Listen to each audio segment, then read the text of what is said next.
All right, everybody, who do you see on your screen? You see an old quarterback, huh? Josh McCown. What a heck of a way to start off a free agent segment. We've been matching one guy to every team, and I got Josh McCown going to the Dallas Cowboys. Now, I realize that probably doesn't excite a lot of people. They have Kellen Moore. Okay, hashtag get excited. Same with Mark Sanchez. But if Tony Romo's gone, how about having a veteran quarterback that can help out Dak Prescott? I think Josh McCown is that guy. Look, Josh McCown would not fit with most teams. I think he could fit with the Dallas Cowboys. They don't have a lot of money to do things because they've got so many impending free agents of their own. That said, I'd like to see them pick up a quarterback. All right, and that's what we're doing here. We're just matching one guy for every team. No duplicates. So Philadelphia Eagles are getting Deshaun Jackson. That's right. He's going back to the Eagles. They may have to clear some space, but they need help at wideout from both free agency and the draft, and Deshaun Jackson would give them a vertical threat. I think he would like to go back to Philadelphia. Speaking of Philadelphia, who's their biggest rival in the division? The New York Giants, right? And I think the Giants could also use some weapons just like the Eagles could. Jared Cook. I think Jared Cook will end up back with the Packers. However, if he doesn't, why not the New York Giants? They could use a tight end weapon. Jared Cook would be an interesting player to add into the mix there in that New York offense. Okay, Washington Redskins. I like Dante Hightower here. Hightower has been linked to the Colts. Hightower has been linked to the Raiders. Hightower could very easily end up back with the Patriots. In fact, I think it would behoove them to re-sign him. That said, Washington could use help at inside linebacker. Hightower would make that defense better. They haven't had leadership on that defense from a guy like Hightower since London Fletcher. All right, let's go to the NFC North. Chicago Bears. I have A.J. Boye going there. The Bears need help in the secondary, specifically corner. Will Boye re-sign with the Texans? Pretty good chance. That said, if they franchise him, they're going to be paying a lot of money for a guy who's basically had one full good season in the league. The Bears, though, could take a chance. They have plenty of money. They're in the top 10 in the league, reportedly, in cap space. I like A.J. Boye to go to Chicago. In Detroit, Jason Pierre-Paul would be a nice addition. When Ziggy Ansah was out, boy, their pass rush came from Nowheresville. Jason Pierre-Paul is probably going to go back to the Giants. He's a little bit of a risk.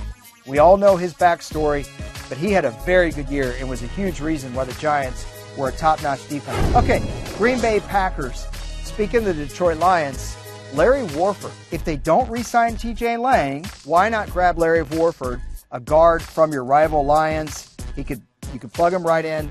Lang is an injury concern. Unfortunately, he got hurt in that divisional playoff game against the Cowboys. You hate to see that before free agency. If they don't bring him back, they'll go get another guard in free agency. All right, let's go to the Vikings, who I have also pillaging the Detroit Lions, signing Riley Reiff. That's right, the Lions tackle. If you saw the Vikings offensive line last year, you would not argue this with me at all. The Vikings need help there. They tried all year to run the football with Jerick McKinnon and Matt Asiata. It didn't even work when they had Adrian Peterson in there. They have to get an offensive line. If they're going to compete, they're going to do it in free agency. Let's go to the NFC South. I have the Tampa Bay Buccaneers signing Alshon Jeffrey. Now, if you get Jeffrey on the other side of Mike Evans, you know what I mean? You know what I mean? You know what I mean? You know what I mean? Come on. I really think that Tampa Bay getting Jeffrey to go with Mike Evans, who was targeted like 1,265 times last year, take a little pressure off of him, help out your young quarterback. Plus, I just think this one's fun. All right, let's talk about the Falcons. The Falcons are really in the bottom of the league in cap space. They don't need a lot. They need a guy that they can plug in and play, perhaps in their line rotation. That's why I have Andre Branch, who was on the Dolphins last year, had a sneaky good year where everyone was talking about Mario Williams. It was Branch that was better. Falcons could afford him, and he would be a great benefit to Dan Quinn's defense, I think. All right, who won the NFC South before Atlanta for like multiple years in a row? It's Carolina Panthers, right? They fell off the cliff last year. One of the reasons they had is their wide receiver group may have been even worse in 2016 than they were in 2015. They need a possession-type receiver, Pierre Garçon. That's a reliable possession receiver that Cam Newton would be able to count on. Think of him as like Jericho Cotchery, but younger and better. Okay, the New Orleans Saints. What do the Saints need? We all know defense. Their defense was a little bit better last year. Do they have a ton of money? No. But could they make a play for Stephon Gilmore? I think they could. They like big corners like that. They have enough money to go get them.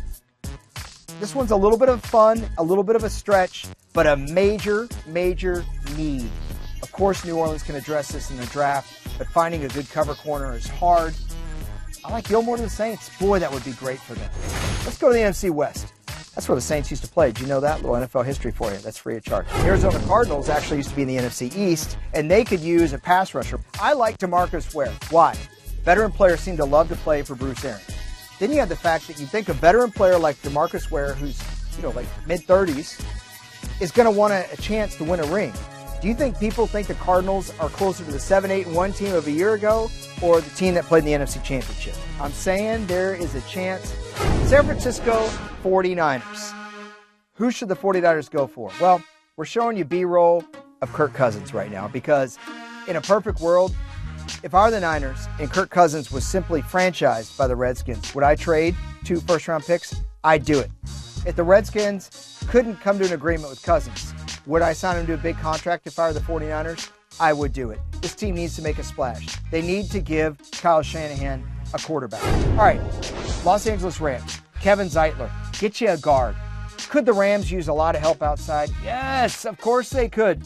They need help at wide receiver so bad, but there just aren't that many receivers out there. The Rams could go any direction. They don't have a lot of picks. They do have a decent amount of cap space, though. So, why Zeitler? Because who's your best weapon on offense? It is still Todd Gurley. You can't have Todd Gurley running into the guard's butt a yard deep into the backfield, right? There you go. Okay, Seattle Seahawks, interior defender. That's what they need. They need defensive tackles to put in that rotation. So you've got to get depth. So even if Benny Logan is not a name that jumps off the page, he's a guy that you could plug and play. Not a great year last year, but pretty effective for the Eagles the year before that. Either way, Seattle's got to address the defensive line. I know you're thinking offensive line for the Seahawks. They spent 3 draft picks on the O-line last year. They're going to develop some young players. Let's see what they can do with the defensive line. That's it. By the way, if you haven't seen the AFC fits, we already did that one. Mike Lennon happens to be in it. I know, get excited. Mike Lennon. Mike Lennon. Mike Lennon? All right, see you everybody. At Harrison NFL if you disagree or leave a comment. We love you.